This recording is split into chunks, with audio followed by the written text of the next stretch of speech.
Rene stood motionless over his son. He was waiting for his son's reaction. Hayden simply stared at the television with a confused look on his face. The show didn't seem to make any sense. "I don't understand, Dad," he said. "What was the big deal? Why was everyone so surprised about this?" Rene looked at his son with kind eyes and calmly thought about how he was going to explain this to him. He had forgotten how much is taken for granted in the New World. After over 100 years, he was beginning to forget certain things. Not that it was a bad thing to forget. For many, including him, it was a relief. Bad memories being permanently overwritten by a century of good ones. He began to work out how he was going to explain attitudes and views that would be completely foreign to Hayden. And it came to him. He would tell Hayden a story. "You see, son, when I was a not-so-mature man, we were cleaning up the debris left from Armageddon's storm." "You doing okay, Reginald?" Rene asked, visibly showing concern. "Yeah, I'm fine. It's these smells. I can never get used to the smells. I thought it was imperfection, but my stomach just doesn't like them."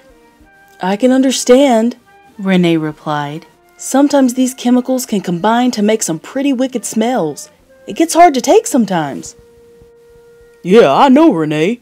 I feel better, I guess you can say, when I see other brothers looking disgusted at what they're smelling. Makes me feel like I'm not such a wimp," Reginald chuckled. "I love the fact that now I can work hard and not wake up the next day feeling like someone's beating me with a meat tenderizer. All of my former aches and pains are gone. I feel like I've got brand new joints. But I just wish I could make my stomach stop doing flip-flops every time some unusual smell comes my way." "Well, Reg, you'll get your break today. Looks like it's quitting time. We'll start back up tomorrow." As Rene left the area, he did his daily routine of surveying the work that was done. The city reminded him of the scenes you see from the aftermath of a tornado. Not even a hurricane would have been this complete. Nothing was left standing in this one, which made cleanup a lot easier. He couldn't believe the progress that's been made. It looks like half of the city has had the debris removed already, after just one day. He remembered seeing a short video of an aerial shot of the city, and it looked like ants swarming. There were so many bodies working on the cleanup, every one of them vibrant and full of energy. That night, a surprise convention was called. It wasn't unusual. They had been called before, and they always had good news. Another trinket of information to make their cleanup easier.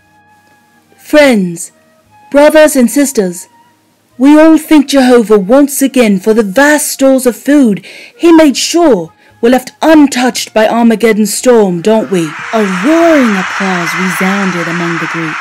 "Well, it seems that some of our food stores are approaching their expiration date, and Jehovah has indicated that He will not bless the food so that it will stay fresh. It seems that He wishes us to follow in the footsteps of the Israelites when they occupied the Promised Land. And just like them, we will now learn to make our own food. Food that comes from soil that Jehovah has blessed." Suddenly, a light came down from the sky, and it shone on the land all around. The land seemed to take on a soft glow. Then the light dissipated, and the soft glow was gone. Jehovah had literally blessed the soil that they would farm from. "As you know, the land has been being reclaimed at an unprecedented pace." An appointed prince broke the hushed silence left in the wake of such an awe-inspiring display of Jehovah's power.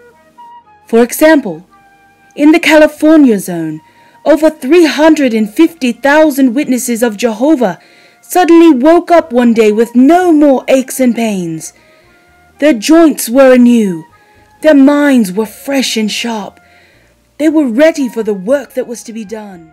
Rene's mind wandered back to some particularly humorous moments when certain older ones would tease the younger ones because they were falling behind in the work. "What's the matter, son? Can't keep up with the old man?" was the phrase that was heard a lot. The young brothers really enjoyed seeing the older ones use their new vigor, combined with the wisdom they had acquired over the years in their field, to work at a pace rarely seen in the old world, even if it meant they would be left in the dust. And they poured over California like a colony of ants, The prince giving the talk continued. wiping it clean, ready to be made into a park-like paradise. But did they settle down because they finished their part? No! They split up to help the other zones that were still working due to not having as high a population of witnesses. Suddenly, Arizona, Nevada, Oregon, Washington, and Idaho had tens of thousands of eager workers pouring in as reinforcements. This was also repeated on the East Coast. New York, Florida, and Georgia pouring into the other states.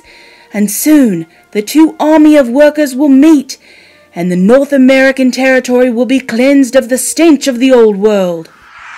Once again, the audience broke into thunderous applause. Jehovah our God is a loving God. He is a generous God. He is an impatient God. The speaker paused, leaving the audience perplexed at his last statement. Think about it.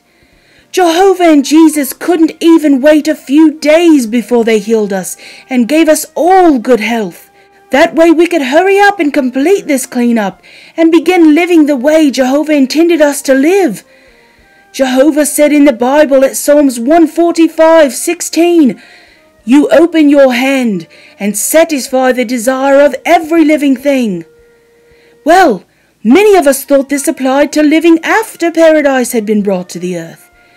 However, Jehovah is impatient.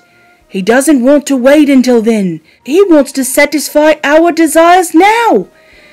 It has come to our attention that the cleanup work has been unpleasant for some of you, but you do the work with a smile on your face anyway, because you're doing it for Jehovah. Well, the need to suffer for Jehovah's sake died with this old world. So he's opening up his hand and fulfilling your desire. This directive came straight from the 144,000 new kings. Anyone who is not enjoying the work of cleaning up the leftovers of Armageddon is invited to join our new community farms that will be formed wherever Jehovah has blessed the land.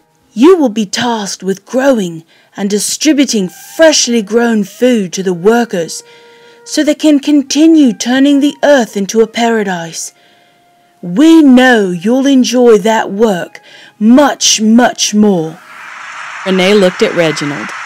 He was clapping furiously with tears coming out of his eyes. You hear that, Reg? No more stomach flip-flops for you. Well, unless they have you working with the cows. Reginald broke out in laughter and said a silent prayer to Jehovah, thanking him for being so generous and kind. Come on, Reginald, a sister said as her hand gently grabbed his to lead him away. let's get you your new assignment. Since you've suffered the most, you've got first choice on what you're going to do.